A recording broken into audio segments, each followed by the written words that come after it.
Bonjour à tous, voici la première partie du chapitre P1 sur les sons. Nous verrons l'effet Doppler dans un deuxième temps sur une autre vidéo. Alors, concernant les notions que nous allons devoir utiliser et qui ont été abordées en classe de première, sont la notion sur les ondes mécaniques progressives et périodiques, la célérité d'une onde, le retard d'une onde, les ondes sinusoïdales, la période, longueur d'onde, la relation entre période et longueur d'onde et célérité, qu'est-ce qu'un son pur, un son composé, la puissance par unité de surface d'une onde sonore, la fréquence fondamentale, note, gamme, signal analogique et numérisation. Bon, très honnêtement, ces dernières parties là, on n'en a pas vraiment besoin. Ce dont on va apprendre donc sur cette année de terminale, on va voir la notion d'intensité sonore et de niveau d'intensité sonore, ainsi que l'intensité sonore de référence, et puis la notion d'atténuation. Donc ce que vous devez être capable, c'est d'exploiter l'expression qui donne le niveau d'intensité sonore d'un signal, d'illustrer l'atténuation géométrique et l'atténuation par absorption, et enfin d'utiliser la fonction logarithme décimale et sa fonction réciproque qui est puissance de 10. Alors, tout d'abord, quelques rappels sur la notion d'onde. Et on va commencer par la notion de célérité et de retard. Donc la célérité, c'est la vitesse. Alors, si j'ai une onde qui se propage en un certain temps, elle est en position A, donc d'abscisse XA, et puis elle se déplace à la célérité V, et donc à un moment plus tard, elle se retrouve ici sur la position B. Alors ce qu'on appelle retard, c'est le temps mis par l'onde pour aller d'un point A à un point B. Comme c'est un temps, ben c'est taux le retard, TB moins TA, le temps après moins le temps d'avant. Tout s'exprime en secondes dans l'unité du système international. La vitesse maintenant, V, eh bien ce sera, vous savez que la vitesse c'est la distance parcourue par le temps de parcours. Donc la distance parcourue ici, ben, c'est la distance entre XA et XB. Donc ça va s'écrire XB moins XA puisque vous avez l'axe qui est dirigé des X vers la droite. Donc XB est bien plus supérieur à XA. Divisé par le temps, par le retard, donc par le temps mis par l'onde pour aller d'un point A à un point B. Donc c'est bien taux, c'est-à-dire TB moins TA. Donc voici la vitesse en mètres par seconde, la distance en mètres et le temps en secondes. Alors si on a une onde mécanique périodique, là elle n'était pas périodique, il y avait juste donc une impulsion et puis c'est tout. Pour une onde mécanique périodique, donc on a par exemple ce type de vague ici. Et donc, il va falloir distinguer deux périodes, la période spatiale et la période temporelle. La période spatiale, c'est par exemple la distance. Alors, période spatiale, c'est une distance. C'est la distance entre deux pics, enfin deux extrémas, on va dire. Ou deux minima d'ailleurs, entre là et là, c'est aussi la période spatiale. Pardon. Et on appelle ça la longueur d'onde, qui s'exprime par la lettre lambda. Et ça, c'est un instant donné. C'est comme si vous voyez, par exemple, une vague qui se déroule et vous faites une photo à un moment donné de cette vague. Voilà, donc c'est un instant donné, on a cette situation-là, comme une photo. Alors, on appelle lambda donc cette longueur d'onde, c'est donc une distance en mètres. Et puis, on a l'évolution aussi et donc la période temporelle. Alors là, ce n'est pas une photo, c'est en un point donné, par exemple un petit canard qui est quelque part sur un cours d'eau. Le petit canard ne se déplace pas sur le cours d'eau, il n'y a pas de courant, mais il y a une onde qui est créée par exemple par un petit caillou qui tombe. Eh bien, le petit canard va monter et descendre en fonction de là où il se trouve, par rapport à la petite vague qu'il va subir, s'il monte ou s'il descend.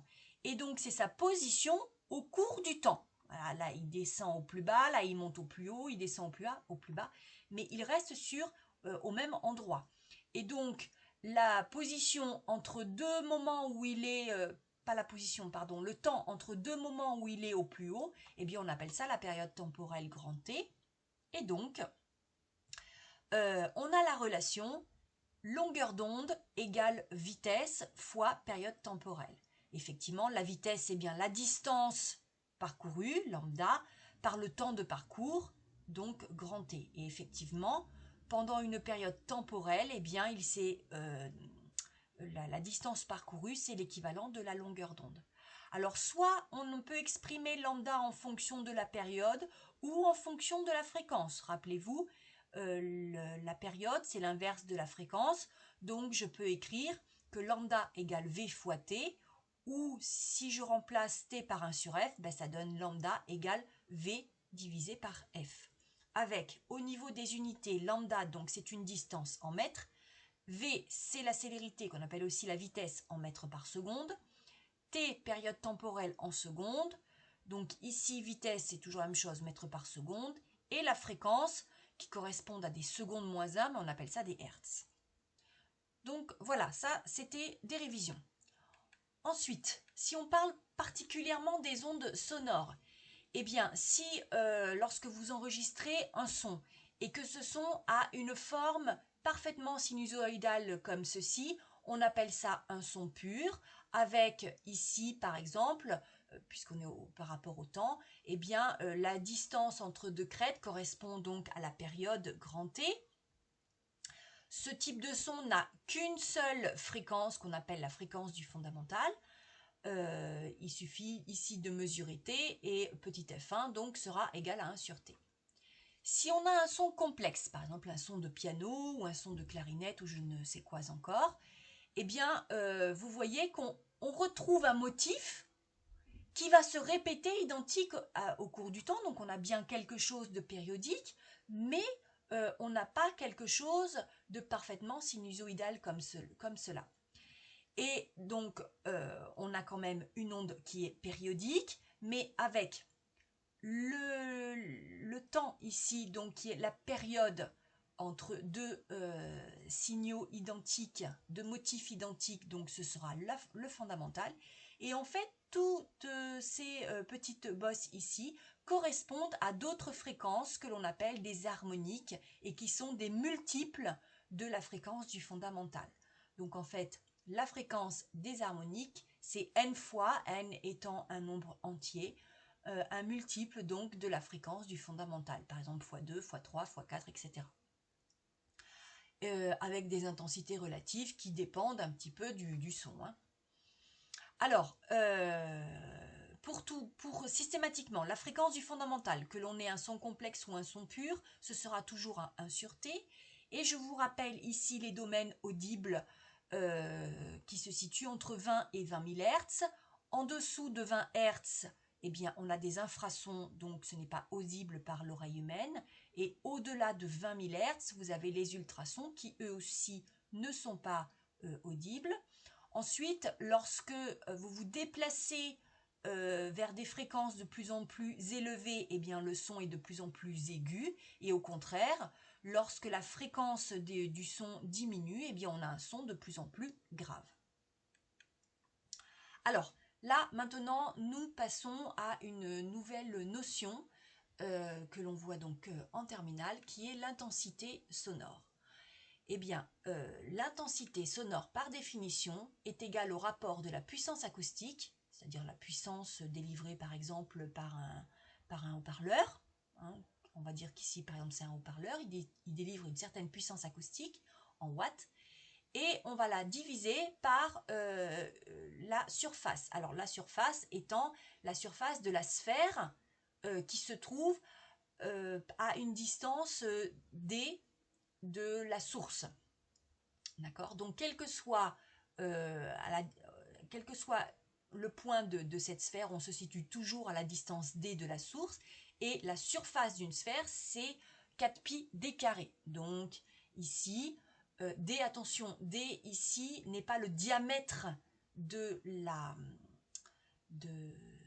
sphère, mais la distance entre un point quelconque de la sphère et le centre de la source sonore.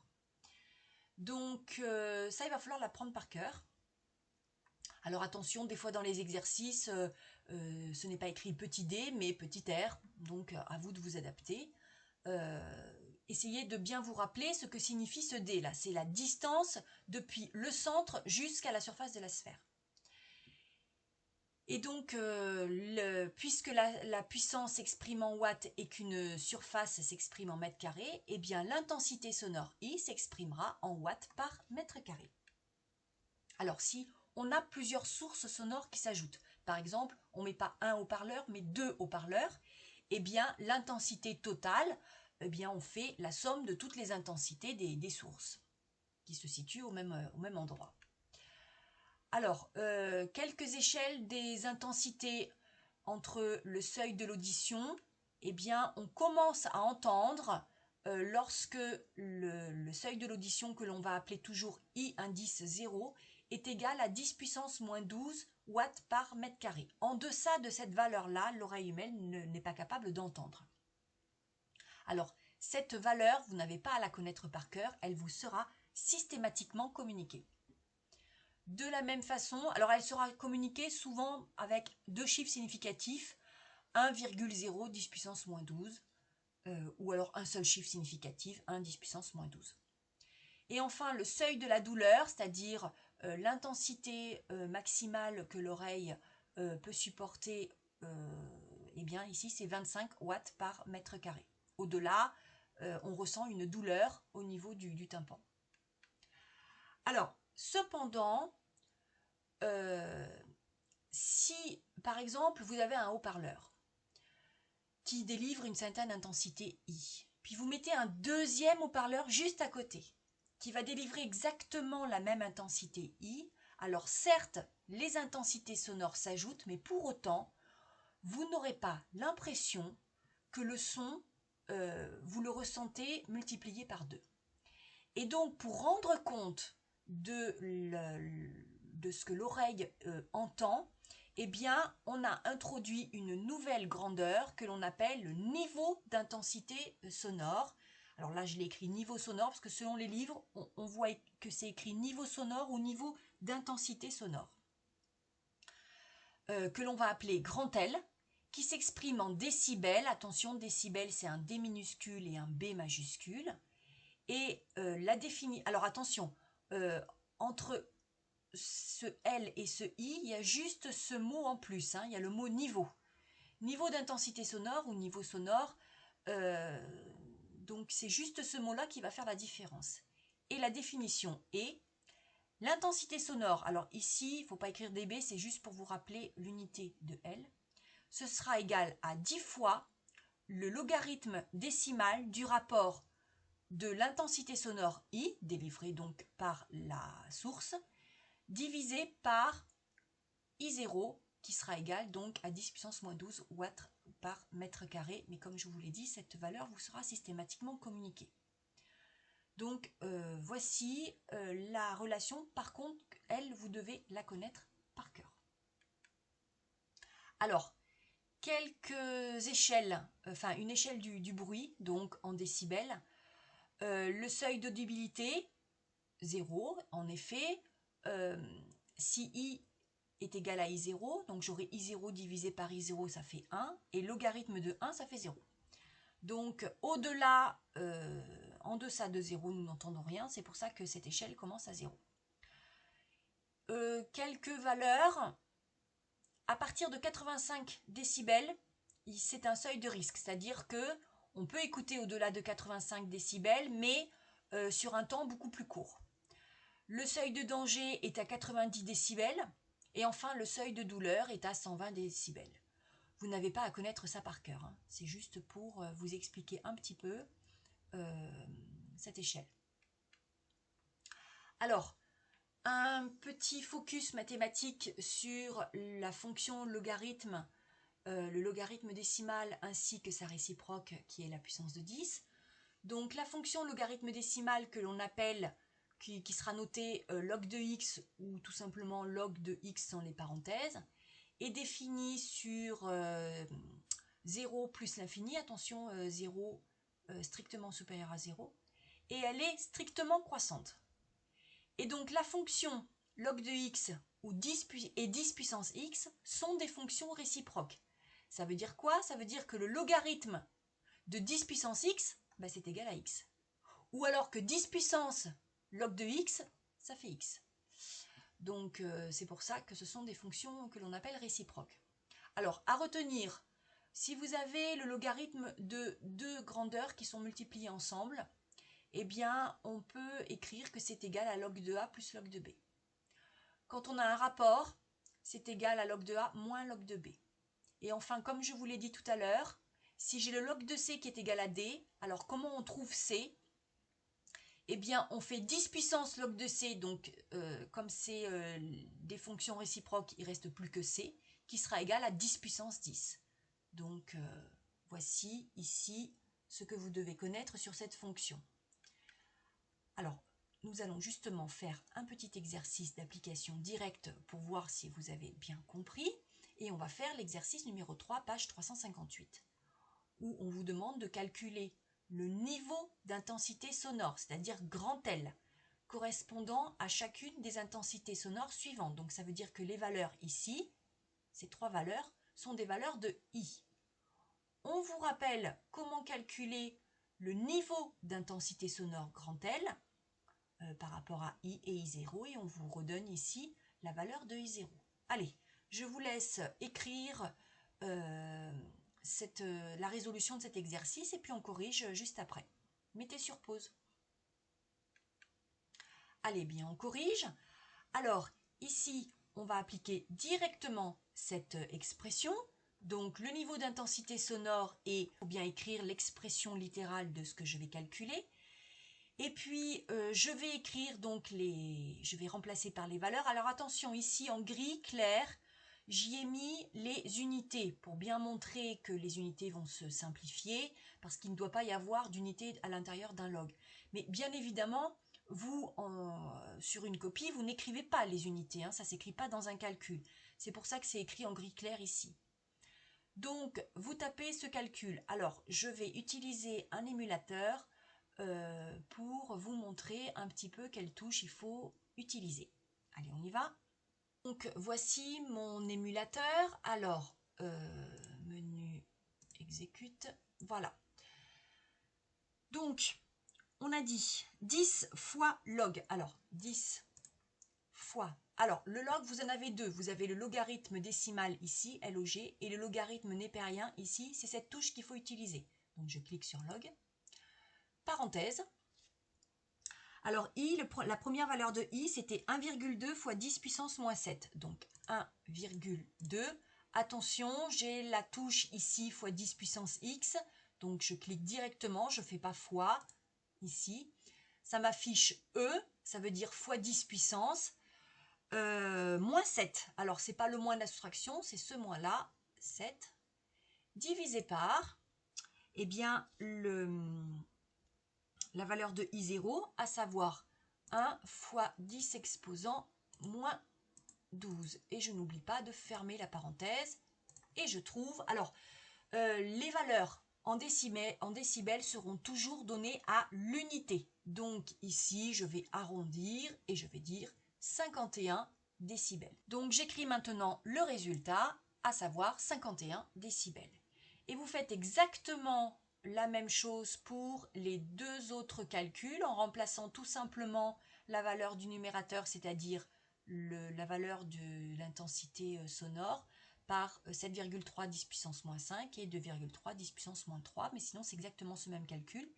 Et vous trouvez 79 décibels pour cette intensité sonore-là, et pour la troisième question, eh bien 94 décibels. Alors effectivement, puisque la fonction est strictement croissante, vous avez ici quelque chose qui sera toujours constant. Donc si I augmente, eh bien le niveau d'intensité sonore, L, va augmenter également. En effet, pour passer de 1,2 10-7 à 7,3 10-5, puis à 2,3 10-3, à chaque fois, j'ai la valeur qui augmente. Donc c'est normal que nous avons une valeur grand L d'intensité, de niveau d'intensité sonore, pardon, qui augmente également. Allez, on fait l'exercice 4 ensemble. Enfin ensemble, vous allez d'abord le faire tout seul. Je lis juste le sujet avec vous. Sans calcul, attention, sans calcul. Reliez chaque niveau d'intensité sonore à l'intensité sonore correspondante. Allez, je vous laisse réfléchir. Vous mettez sur pause. Et quand vous avez trouvé, vous reprenez. Donc ici, nous venons de voir que si I augmente, elle augmente également. Et inversement, bien sûr. Donc parmi les trois valeurs de I qui sont ici, la plus petite valeur, c'est celle-ci. Puis ensuite vient cette valeur-là. Et puis enfin, cette valeur-là qui est la plus élevée. Donc la plus petite valeur sera liée à la plus petite valeur d'intensité du niveau d'intensité sonore, c'est-à-dire 48 décibels. Puis cette intensité sonore sera liée à ce niveau d'intensité sonore 85 décibels, puisque c'est une valeur supérieure. Et enfin, la plus grande valeur sera associée à cette plus grande valeur de niveau d'intensité sonore, c'est-à-dire 98 décibels. Enfin, par le calcul, retrouvez la valeur du niveau d'intensité sonore L pour I égale 3,2 10 puissance moins 4, donc c'est-à-dire qu'on vous demande de retrouver la valeur de 85 décibels. Donc, comme tout à l'heure, nous appliquons cette relation. Donc, il faut l'écrire, hein, il faut écrire l'expression littérale. Puis, il suffit de remplacer la valeur de I ici, tout est en watts par mètre carré, hein, ainsi que I0. Et donc, on retrouve bien 85 décibels. Alors, on vous demande d'établir l'expression de l'intensité sonore en fonction du niveau d'intensité sonore. C'est-à-dire qu'on vous demande d'exprimer I en fonction de L. Ici, on a l'expression de L en fonction de I. Donc, il va falloir se débrouiller pour faire sortir le I du logarithme et donner l'expression de I. Donc, on y va. Alors, je réécris l'expression donc du niveau d'intensité sonore. Du coup, on va déjà dégager ce 10 pour avoir juste que le log, donc on va le faire passer de l'autre côté, ça devient, donc le log qui est ici est égal à L sur 10. Et puis, pour sortir le I sur I0 du logarithme, eh bien, je vais prendre la fonction réciproque du logarithme, c'est-à-dire 10 puissance. Et donc, du coup, j'ai 10 puissance logarithme de I sur I0, c'est-à-dire tout de suite I sur I0, qui est égal à 10 puissance, de l'autre côté ici, donc L sur 10. Je n'ai plus qu'à faire passer ensuite le I0 de l'autre côté du égal, puisqu'il est divisé, il va devenir multiplié, et donc l'intensité sonore a pour expression I égale I0 fois 10 puissance L sur 10. Attention, L sur 10, donc, fait partie de la puissance de 10. Hein. Donc, il faut être capable de, à partir de cette expression, de retrouver celle-ci. Entraînez-vous si vous n'avez pas réussi. Reprenez un petit peu en arrière et essayez de le trouver, de le retrouver. Parce qu'on en aura souvent besoin. N'apprenez pas bêtement par cœur cette relation, vous ne devez apprendre que celle-ci, mais être capable de passer de là à ici. Donc ici, pour trouver L, quand je connais I, j'utilise cette expression, c'est ce que nous avons fait comme travail tout à l'heure, donc je ne décris pas le calcul, on le fait directement, vous remplacez ici la valeur de I au numérateur et I0, eh bien c'est 1,010 puissance moins 12, et vous trouvez 70 décibels. Vous faites la même chose pour I égale 2,10 puissance moins 5, et on trouve 73 décibels. Et donc, pour trouver la valeur de I correspondant à L égale 60, là, cette fois-ci, je vais utiliser cette formule. Donc ici, I0, 1,010 puissance moins 12, multiplié par 10 puissance 60 sur 10, c'est-à-dire 10 puissance 6. Et on trouve donc, en faisant le calcul, 1 fois 10 puissance moins 6. Allez, on passe à la deuxième partie sur l'atténuation des sons. Alors, tout d'abord, l'atténuation géométrique. En effet, lorsque j'ai une source sonore, eh bien, cette source sonore, si je suis à une toute petite distance, eh bien, je vais l'entendre de façon assez forte. Et puis, si je m'éloigne de plusieurs mètres, par exemple, eh bien, forcément, alors que l'intensité est toujours la même, l'intensité sonore, eh bien, je ne vais pas l'entendre aussi fort. Donc, il y a une perte d'énergie qui est liée entre la distance de l'émetteur et du récepteur. Alors, je vous rappelle que l'intensité sonore, c'est la puissance acoustique délivrée par l'émetteur sur la surface.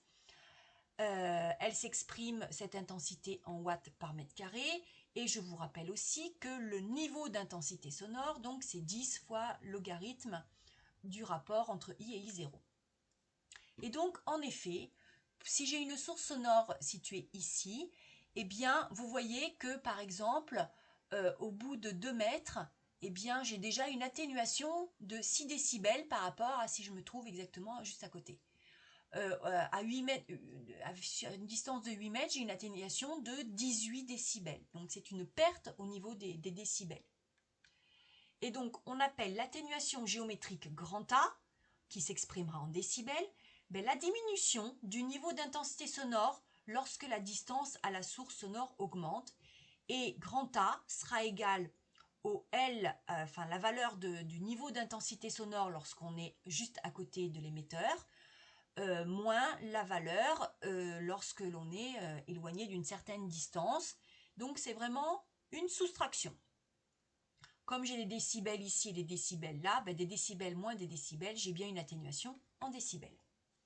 Alors, si j'ai une atténuation par absorption, par exemple, j'ai une intensité sonore qui est émise, et puis j'ai un objet dans un matériau particulier.